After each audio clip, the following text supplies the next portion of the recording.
and afterwards I won't be taking any questions, and if I do, I'll be referring back to the information in the statement, purely because this is a very fast-moving incident, and we will, of course, share as much information as we can when we get the detail and we can share it.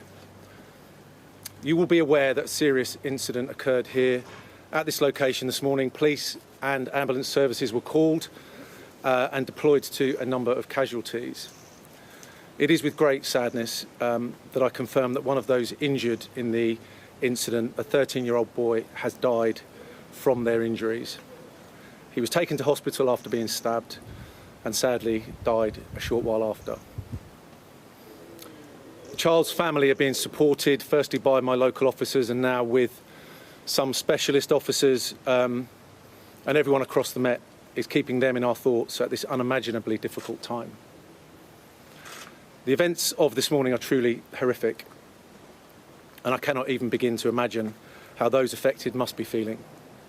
My thoughts are with the injured, their families and the wider community as we all begin to come to terms with what has happened and try to understand what has happened here. I know that there will be, clearly and understandably, a desire for answers and an explanation as to what happened. Our investigation is in its very early stages, and my officers are working right now to establish the full facts as a priority, and we will share what we can when we can with the wider community and, of course, with yourselves.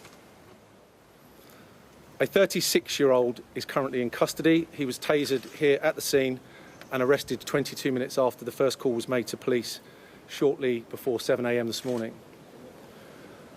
I want to confirm at present that we do not believe there is any ongoing threat to the wider public, and we're not seeking any other persons.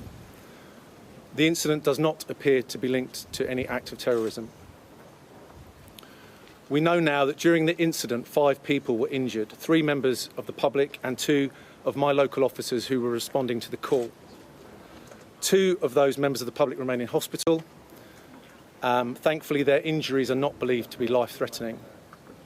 The 2 Met police officers are also currently in hospital with stab wounds. Both require surgery and have significant injuries, but we believe at this stage that they were not life-threatening. I commend the incredible bravery of not just the police officers but the other emergency responders who came to this scene this morning. I would ask anyone with information or any footage that would help us with this investigation to share that and call 101, please. I know the families of those involved, the local and wider community, and many across London will want to know why this terrible incident occurred. And it's our job to find that out, and we will. I am committed to providing those answers when we can, and I would ask for some patience while this important work is carried out. Thank you for your time. Mr. Bell, was the man arrested yesterday? The male was arrested this morning at the scene. Was he previously arrested? I'm not going to be commenting on any of those questions other than the information that I've released. We will share that information when we feel it's appropriate and when we know the answers. Okay. Was the suspect known to the police, sir? Was the suspect known to the police previously? So we do not believe this to be a targeted attack, and we are establishing the circumstances at the moment. Okay, thank you. Was the suspect known to the police, sir? No further questions.